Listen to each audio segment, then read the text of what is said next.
If you could have played the lead in any film in history, what would it be? I played the lead in every film.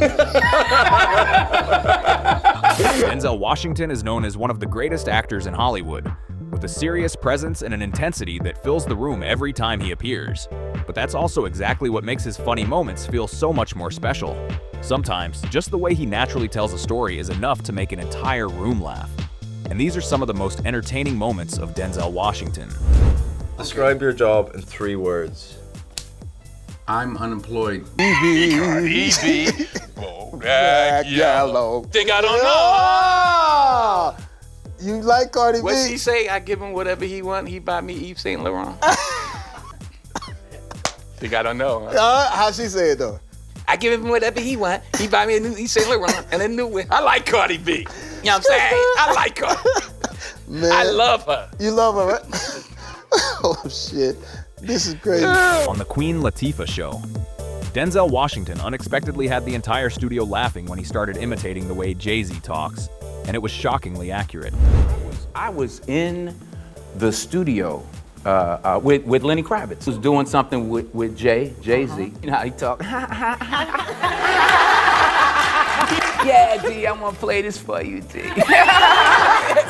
Yeah, that's how he is. Yeah, you know, I'm gonna put this on for you, man. Just tell me what you think. You probably never expected Denzel Washington to sound that much like Jay-Z. Things took an even bigger surprise when the conversation with Queen Latifah turned into a rare moment, where viewers witnessed Denzel dancing live on television.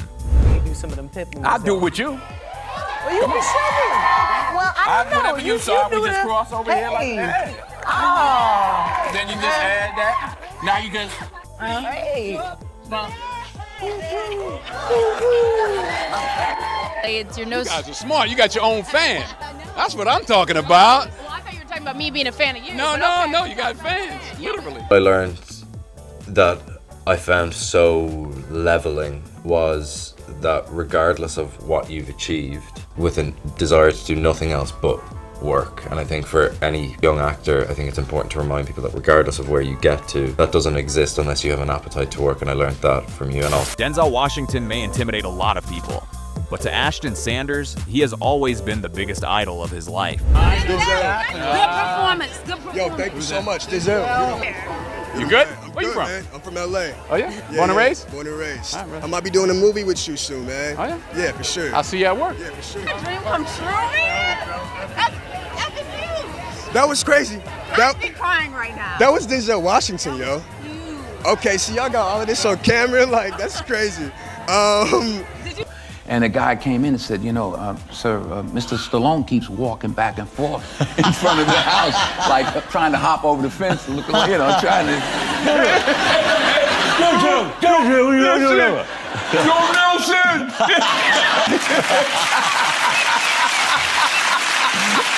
On The Tonight Show with Jay Leno, Denzel Washington had the audience cracking up when he reenacted Sylvester Stallone's facial expression outside his house. See, that's... I'll tell you a funny story, too.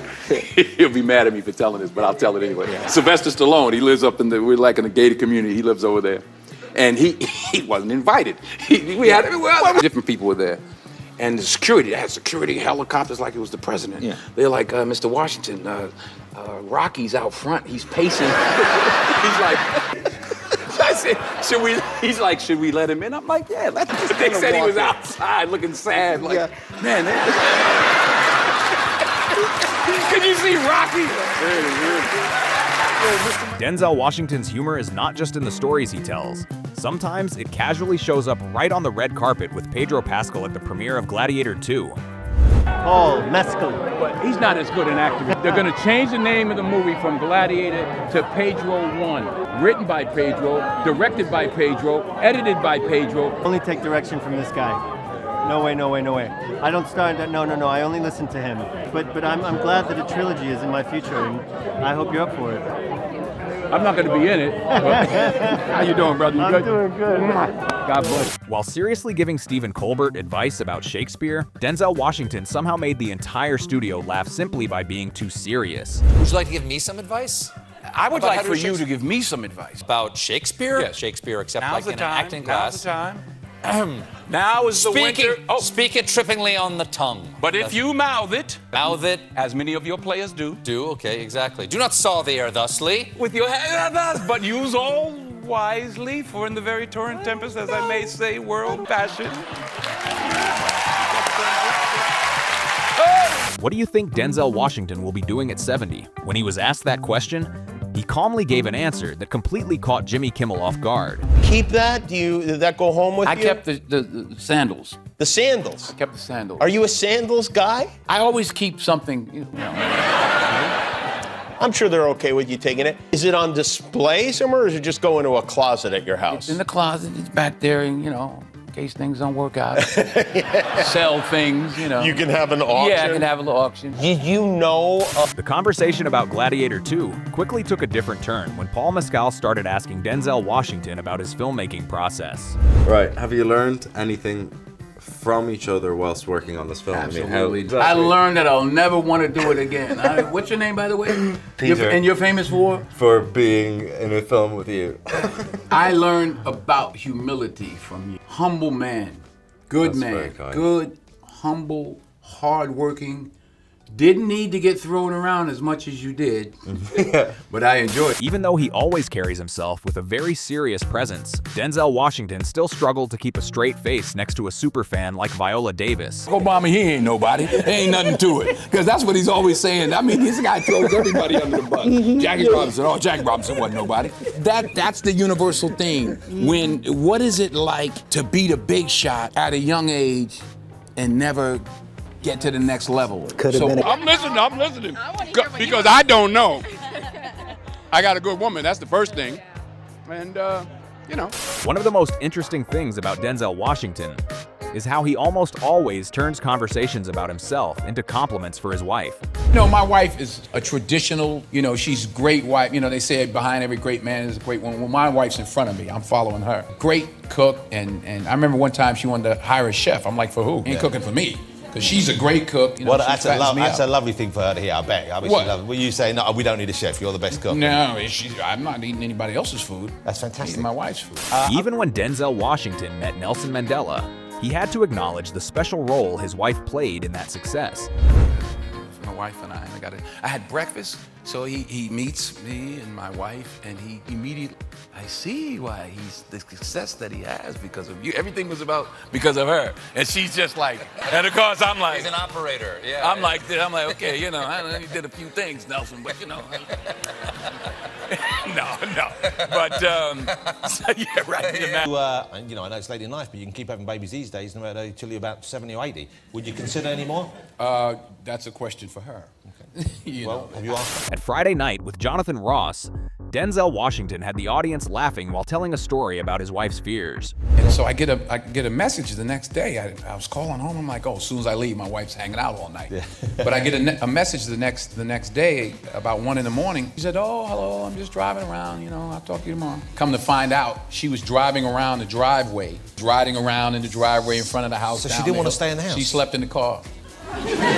So you're away from home, your wife has a breakdown. I understand that because my kids are getting older. I'm dreading, and I know my wife is really dreading when they head off. Well, they're literally joined the hip or at the stomach. I mean, she bore them, she raised them. During his conversation with the Graham Norton show, Denzel unexpectedly showed a very funny side of himself while talking about losing the Oscars multiple times. You are a winner, sir. 2 Oscars, 2 of them. But I lost 8 times. Yes, you have lost more than you won. See? Yeah. That's the first time. I lost 8 times. It's okay. Or whatever it is, 7 times. But in terms of losing, I think your first loss must have been kind of the worst for Cry Freedom. You know who won? Sean Connery. Oh, well, there you go. Who? Came here. Damn. Just put Washington. They gave my job up that quick. I'm sorry. Like I said, did y'all tell him? Y'all didn't tell him. They gave my job up. No. Garbage men know you were a garbage man? Did like the ones who pick up the garbage at your house? You ever hang out there and go like, With hey, the guys themselves? Jimmy Kimmel could barely believe that someone like Denzel Washington once had a job completely different from the image people know today. People like kind of assume you were born a movie star, but we talked before, you were a garbage man at one time. I think I was 11 or 12. I worked in a barbershop. You did? Yeah, so I learned how to hustle. I found out everybody was money. I'd look at your shoes when you came in. Hey, how you doing? I'm like, there ain't no money there. I had all kinds of little hustles and, you know. Well, what would people think of your shoes now? I mean, these are not exactly expensive shoes you're wearing, and yet you're a multi-billionaire. True that your mom, it's really Denzel, not Denzel? Denzel. Denzel. D-E-N, sometimes spelled D-E-N-Z-I-L. Denzel Hayes Washington Jr., my father's same name. So she started calling me Denzel. She'd say Denzel, and we both show up. All right, you're Denzel. But the way we say Denzel. Denzel, We just that's really... the way it is now. Once, right on live television, Denzel Washington's name was repeatedly mispronounced. But it was his calm, unfazed reaction that captivated the entire audience the most. Washington. I know. What's that? Now, this is so rubbish. We should have confirmed this. Is that correct? Actually, it's Denzel. Oh, no, is it really? Yeah, but... So was your dad Denzel? Well, he was Denzel. And so my mother started calling me Denzel, just so, you know, she'd say Denzel, and we both would show up. Oh, I see. So you're Denzel now? No, I'm Denzel. Is that what I'm saying? Denzel. Denzel. Even after creating Malcolm X together, both Denzel Washington and Spike Lee still cannot remember the first time they met. He's in the house. This is the... Well, this next movie we want to do. Roll. Scene one, take one. Malcolm X had that. Come on, give me hang it. Can they play? Mike, I got a question for you. How did we meet? How did we? I don't remember. I don't either. So, well, we did meet though. Evidently. And guess what? The more better made it more better.